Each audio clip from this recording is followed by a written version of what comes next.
मई से शुरू हो रही डिजिटल जनगणना में हिस्सा लेना आपके लिए सिर्फ जरूरी नहीं बल्कि कानूनी अनिवार्यता भी है।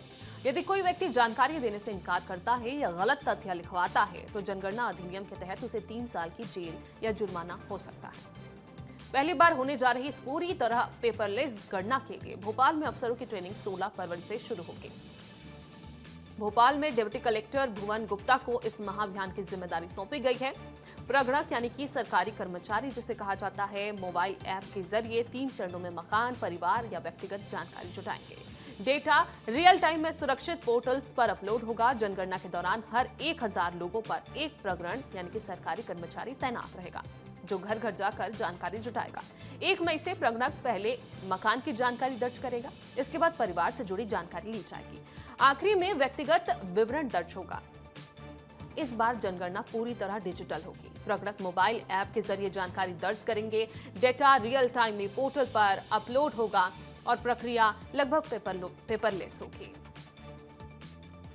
तो चलिए, आपके मन में कुछ सवाल होंगे जनगणना को लेकर, उसका जवाब भी हम आपको दिखा देते हैं। पहला सवाल ये होगा कि कैसे और कब से होगी। तो देखिए, इससे पहले भी मैंने बताया कि 1 मई से डिजिटल जनगणना की शुरुआत होने वाली है। ऐप से घर घर जाकर डेटा कलेक्ट किए जाएंगे।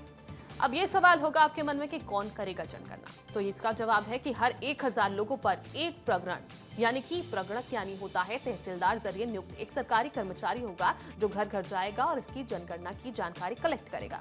सवाल यह भी है कि सभी जानकारी आखिर क्यों दी जाए। तो देखिए, 33 सवालों के जवाब जरूरी हैं। इससे ज्यादा सवाल होंगे लेकिन 33 सवाल के जवाब आपको देने होंगे। मकान, परिवार, व्यक्तिगत जानकारी इसमें आपसे पूछी जाएगी।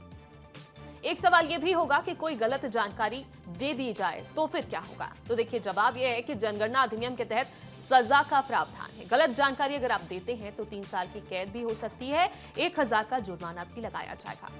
अब दूसरा सवाल होगा कि डिजिटल डेटा कितना सुरक्षित है। तो जानकारी पूरी तरह से सुरक्षित रहेगी। बेंगलुरु, लखनऊ, दिल्ली में डेटा सेंटर हैं जिसमें ये डेटा स्टोर किए जाएंगे। सवाल यह भी है कि हमारा डेटा कौन देख सकता है। तो जवाब है कि डेटा से जुड़े क्षेत्र के अफसर, आम लोगों को डेटा देखने का एक्सेस बिल्कुल भी नहीं होगा। आपकी जो जानकारी है वो भी पूरी तरह से प्राइवेट होगी।